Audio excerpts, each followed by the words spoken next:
So what's up, kamusta? Ayos ba tayo dyan? So nandito tayo ngayon sa may Plaridel branch ng Rusi para sa update natin dito sa motor na to. So sulit nga ba itong bilhin? Ngayong 2024 itong Rusi Falls 150i. Sana natin yung vlog. Ayos na ayos siya. I flip her over, hit it from the back, cause she likes that. I'm writing lyrics like her poetry, she writes back. The things she's never done before, she's down to try that. She got a price tag, only I could buy that. She always a day one, she got the tats done. We gon' build this all together till the world's gone. Bank account overdrawn, not a gold digger.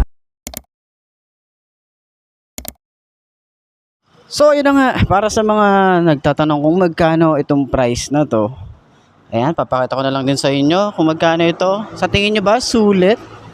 Sulit ngayong 2024 itong Rusi Falls 150 Fi. Okay? So ikutan muna natin. No, ganda ng kulay. Gusto ko yung kulay niya kasi meron akong kulay na cyan color na nakita. Pero kay Flex 125 yon. No? Ang ganda ng kulay, oh. Ang ganda ng kulay, kakaiba, boy. So, sabi nila, boss, last year pa lumabas tong ganitong kulay, pero hindi natin na-vlog. Pero at least ngayong 2024, nakita natin na meron silang magandang kulay na nilabas, katulad ni Flex 125 na cyan color. So, ano pa hinihintay natin? Ikutan na natin. Build this all together till the world's gone. Bank account overdrawn, not a gold digger, nah. She here for all my flaws, we gon' make it to the top. She live in my section, I show she's reppin'. One look at her and you know I ain't second guessing. Never got me stressing, yeah, she's a blessing. Look her body up and down, got me obsessing. I took her in some pieces, we picked them up on the weekend. Tequila, we keep on drinking till our bodies do the... So yun nga, para dun sa mga, alam ko naman maraming nakakita na netong motorcycle na to, pero ikutan pa rin natin para at least dun sa mga bago natin subscriber, at kung napadaan ka dito, welcome po sa channel natin, no? Meron tayong maliit dito na windscreen. Ayan, so kulay black, glossy, then itong kabuuan niya halos glossy. Meron tayong decals. Ayan, kulay white naman yan. Kabilaan. Gusto ko rito sa Falls 150 na to, wala akong masyadong nakita na Rusi na sticker. Diba? Yun yung kagandahan dito. Bukod dito sa nasa fender niya, okay lang to. Nasa fender niya, okay lang to kasi nag-iisa lang. Hindi ka tulad dati na halos kalat, diba? Pero yun nga, yung kanyang headlight is maangas talaga. Ganda ng datingan nito. Napaka-bruise ko nung... Alam mo yung galit na galit siya sa ano, no? Galit na galit siya sa mundo. Ganyan yung datingan niya, parang asungit pag nakasalubong mo to, eh. And then napansin ko dito yung kanyang headlight, katulad nung headlight nung Cyclone 400S. Yung parang adventure bike nila. Ayos, no? Ganda, no? Pareha sila. Check nyo yung ano, yung video natin dun sa Cyclone 400S. Pero yun na nga, meron tayo ritong park light, yung kanyang headlight is LED, halos lahat ng ilaw na to ay LED. Nandito yung kanya signal light sa side. Maganda yung datingan dito. Puro kanto yung motorcycle na to. Grabe yung datingan na ito. And then, isa pa sa mga nagpa-premium dito, yung kanyang emblem dito na Rusi. Ayos, no? Sana ganito na yung mga emblem ni Rusi. No? Hindi na yung letter R na kulay yellow. Ito, ang ganda, oh. Ang ganda. Ganda ng finish. Sa kanyang front fender, ganda ng style. Bulky. Naka-telescopic fork.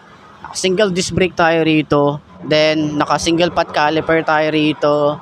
Naka-mugs. Ang size ng kanyang tires dito ay 110/70 by 12. So, tubeless na rin itong tires niya. So, Yuan Ching yung kanyang brand. Para sa kanyang mugs, ganda ng design. Maliit lang talaga siya kasi naka 12 inches. Okay na rin yan. Meron tayo rito ang gulay board at malawak din yan. Meron tayo extension ng ating paa. Kagandahan din doon. Ang haba din para din tayo naka RFI 175 dito. Pero may gulay board. And then dito yung ating battery. And then yung design dito, ma-appreciate mo to, eh. Ganda, eh, no? Meron tayo rito ang utility hook. So, pag di natin kailangan, ayan, ganyan siya, ganyan ino-open yan. Okay? Pag di natin kailangan, tago natin. Pag meron tayong mga pinamili, ayan, kagandahan kasi meron siyang lock. Okay? Ignition key, maganda rin. Meron din tayong shutter lock din dito. Meron tayong side pocket na malalim. Meron tayong USB port dito. At least sa mga rider natin na ginagawa itong pang service. Tsaka pang long ride, pwede to. Naka-upright position tayo rito sa kanyang handlebar. Naka-naked tayo rito. Maganda yung finish. Maganda yung emblem ng Rusi dito. All good yan, Rusi. Okay? So, naka-fully digital tayo rito para sa kanyang panel gauge. Ganda rito, para kang nakakotse. Di ba? So, sa mga switches niya, gusto ko yung design ng switches niya. Mukha siyang premium tingnan. Hindi siya mukhang cheap tingnan, di ba? Ito naman, meron tayo ritong kill switch. Ito naman yung aux or aux light. So, dito naman, kung meron tayong ipapakabit na auxiliary light or mini driving light, meron na tayong switch dito. On and off nga lang. Diba? Wala siyang high and low. Diba? Yun lang. Diba? Pero at least meron tayong nakaabang dito. Kanyang park light, headlight, leg starter, yung lever natin dito. Maganda rin yung finish. Yung grip niya, makapit. Yung throttle, sobrang babaw. Meron din tayong brake lock dito. Ayan. Tapos yung lever, okay din. Ano din to, malapad yung design dito. Yung brake lock niya, simple lang. Ganyan yan, oh. Ayan. Tapos, meron tayong high and low. Meron tayong flasher. Meron tayong hazard. Signal light. And then, yung busina niya. Yung ating susi, yan yung datingan. Okay, maganda rin. So, sa kanyang upuan, maganda rin yung design. Tsaka sobrang kapal, sobrang lambot, napakasarap upuan nito, boy. Ayan, oh, 'di ba? Sarap ng upuan. Then meron tayong mga stitches dito, kulay white. Yung design niya, meron tayong helmet hook din dito sa compartment. At least kahit papaano maluwag yung ating compartment dito. Ayan yung battery. Ayan, side mirror, manual, ayan yung ating gas tank. Ayan, so maganda yung design dito, malinis lang. So kanyang grab bar, maganda yung style, glossy. Tapos meron tayong Pulse 150 na emblem dito. Ayan, ang ganda, 'di ba? Tapos samahan mo pa ng magandang kulay, magandang decals na minimalist lang. All goods, 'di ba? So yung design para dito sa ilalim, meron siyang matte finish. Na pag tiningnan mo para siyang carbon fiber finish mula rito. Hanggang dun. Yan. Foot pegs para sa angkas. Maganda rin yung design. Medyo kakaiba lang din. Naka-air-cooled tayo rito. Yung ating muffler is maganda yung style din dito. Yan. Naka-dual exit ba to? Ah, hindi. Akala ko dual exit. Pero maganda yung design niya. Tapos dito sa part na to. Then bulky siyang tingnan. Meron tayong tire hugger dito. Di siya uuga-uga kasi meron siyang part dito na talagang naka-screw. Tapos meron tayong harang dito na goma para sa talsik ng putik. Naka-mugs din tayo rito. Naka-drum brake tayo dito sa likod. Ang size dito ay 120/70 by 12. Tubeless na rin and Yuan Ching yung kanyang brand. Sa taillight niya na napakaangas nung datingan. Gusto ko yung isang to eh. Yan. 'Di ba? LED na rin yan. Ito yung park light. Tapos yung nasa gitna yung pinaka taillight niya. Ayan. Kanya signal light. Flexible din. Tsaka LED. Meron tayong plate light dito na LED. May reflector. Malapad na rear fender. Ayan. Tapos yung design natin dito. Naka single shock tayo rito sa likod. At hindi siya adjustable.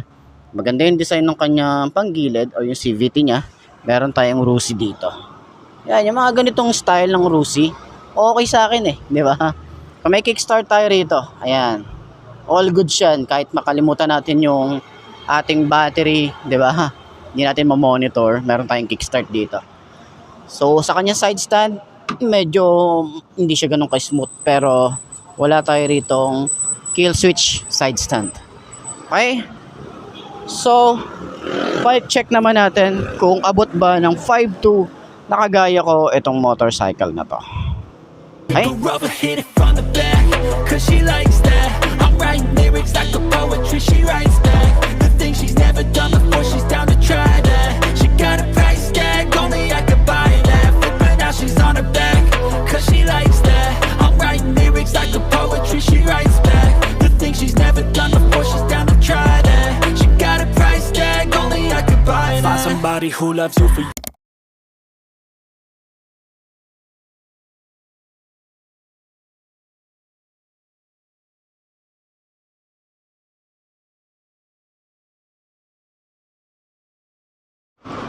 Okay, para sa kagaya kong 5'2" yung aking height, sa lahat ng mga nagtatanong kung ano yung height natin is 5'2", okay? So, pwede to pang beginner bike, mga pababae or mapalalaki, pwede to. So, magaan yung motor, medyo maliit lang talaga yung datingan niya sa personal, okay? Pero, all goods na rin yon, tapos abot natin. Tsaka, yung shock, maganda yung laro, sa likod, maganda rin yung laro. Yung ating foam, maganda rin. Tsaka malambot, sobrang lambot niya. Maganda siya sa puwet, tsaka pang long ride, okay na okay. And then yung ating turning radius, malawak talaga siya. So ayun, sa tingin nyo, kamusta nga ba itong motorcycle na to? Sulit nga ba itong bilhin? Ngayong 2024, bukod sa maganda yung kulay niya, trip ko yung kulay niya, medyo kakaiba lang talaga. Tsaka bihira tayong makakita ng ganitong kulay sa kalsada. So kagandahan kay Rusi, naglalaro-laro na siya ng mga iba't ibang kulay, no? Color variant na talagang maganda sa mata. Hindi na yung parang yellow, blue, red, black, 'di ba? At least etong cyan color, maganda na sa mata. Okay yung looks, yung specs okay din, 'di ba? Ano pa hinihintay natin dito or ano pa yung mga upgrade na pwede natin dito i-suggest kay Rusi? Sana maglagay sila ng liquid cooled dito. Tapos combi brake. Hindi ako sure kung combi brake to, pero sana may combi brake or ABS, and then nakakiles. Yun, okay na yun. Ganda na, di ba? So ayan, puntahan nyo na lang dito sa may Rusi Plaridel para sa mga kukuha itong motorcycle na to. Ayos na ayos yan. So ayun na nga mga best, no? Ito na ba ang motor? Nababagi sa'yo. Kung ito na nga ay marka mo na at mag-subscribe ka na sa aking YouTube channel, i-click mo na rin yung notification bell para updated ka sa lahat ng videos na upload natin dito araw-araw. At laging tatandaan, wala sa brand na motor ang itatagal yan, kundi sa pag-aalaga mo yan, tatagal yan, ayos na ayos yan. So kita ka na lang ulit tayo bukas. I'm Mark D. Ciao. Maraming salamat sa inyo. Babush!